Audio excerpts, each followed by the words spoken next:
My bro, I didn't mean no offense, bro, to be honest. But, we're brothers. And if I see my brother something not today right, as you offered to pray for me, feeling like, things not there right with me, I thought, I'll do the favor back. Because what you sow is what you reap. So you pray for me, I pray for you. So you notice something like maybe I'm pushing it too far. But I think when I watched your video about the guy that took his mom's last 500 naira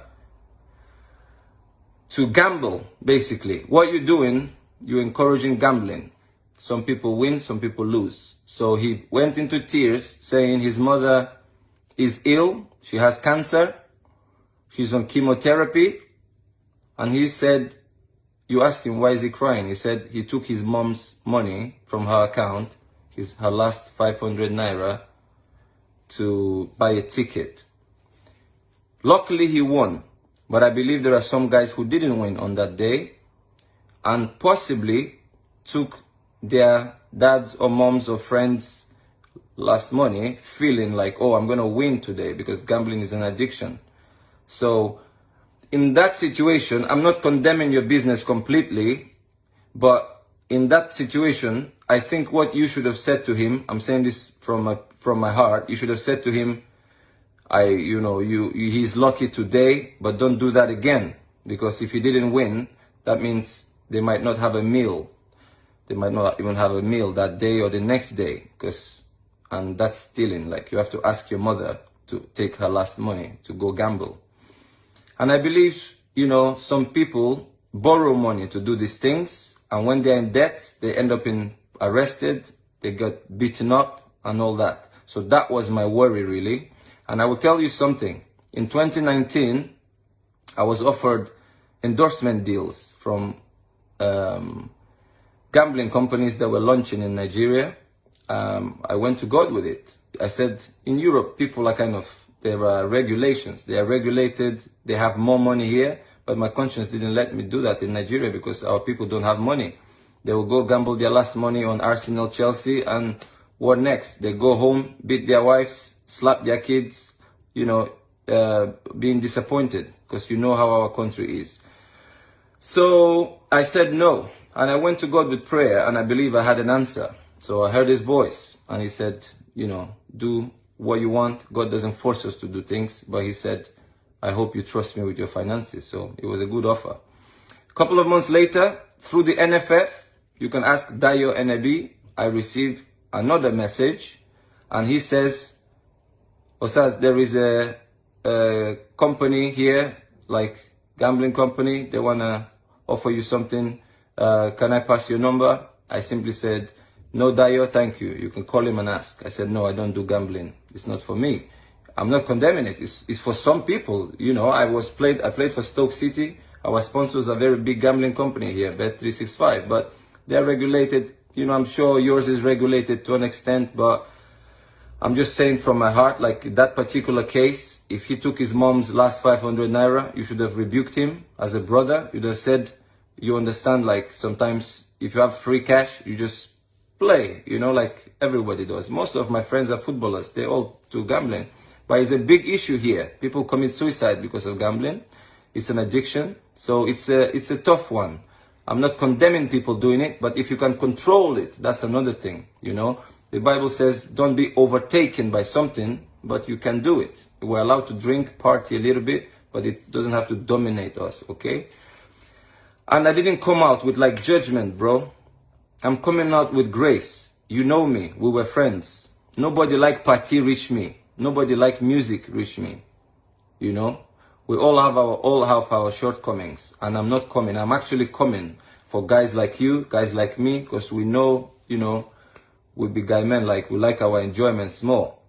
But there are some things that we could do better in. I'm not judging you, not condemning you, but when I saw the video you are putting out, encouraging, people are breaking bottles on their heads and dancing.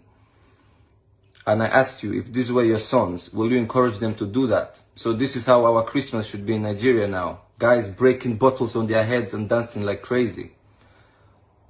I'm just saying my opinion. I don't think it's right. maybe once a year you want to go mad, you go to somewhere and do that. But not to bring that kind of thinking into Christmas, because, you know, it's family time, it's nice time. I don't think we will make that day nice. So apologies if I offended you in any way.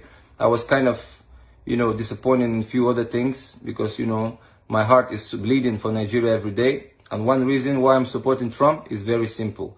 Lockdown means death for lots of our people. We all witnessed what was happening during the crisis we recently lived through. Our people, some of them were falling down from roofs trying to reach palliatives just for a bag of rice. I think a girl, they said she fell and died. People grabbing goats and chickens and running away. The scenes from Jos is what I saw, because I have a friend of mine who grew up in Benin City with me. She lives in Jos. She sent me pictures. I used to send her money. I haven't heard from her for 2 weeks, and I honestly hope she didn't commit suicide, to be honest, because she hasn't messaged. 2 weeks ago, I sent her 50,000 naira to just keep herself going. Before that, I sent her some money because she has 2 sons. When she sent me a photo on Instagram, she had only margarine in her fridge. No bread, nothing to eat. So now she lost her 2 sons because the father had to take them. She's from Jos. The father had to take them because she can't look after 2 boys. And it's heartbreaking to see a mother go away from the kids. I believe you and your brother loved your mom a lot, and we have a soft spot for our moms. So what I'm saying is, he shouldn't have taken his mom's last 500 naira to go and gamble. But apologies if I offended you in any way. You know, good friend will always say the truth to someone. I appreciate your worry about me, that you feel something is not all right. But you know what I do all day? I pray for Nigeria, because our naira has gone down, and I don't see the budget for 2021 is not looking good. It's going to be a lot of troubles in Nigeria. I read articles, 2 million people displaced since the lockdowns. Hunger will be a problem, famine will be a problem. You see bandits all over the place, robbing, taking women away into the forest. I think, you know,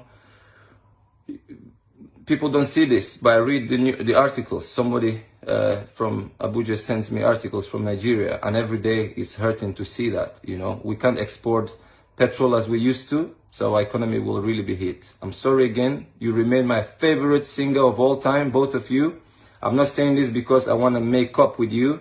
You were my favorite. You will remain my favorite because you were just the best. And I liked the innocent songs that you guys used to sing, and your beats are the best in the world. And the lyrics you had, they kind of had meaning. They were relevant to our society.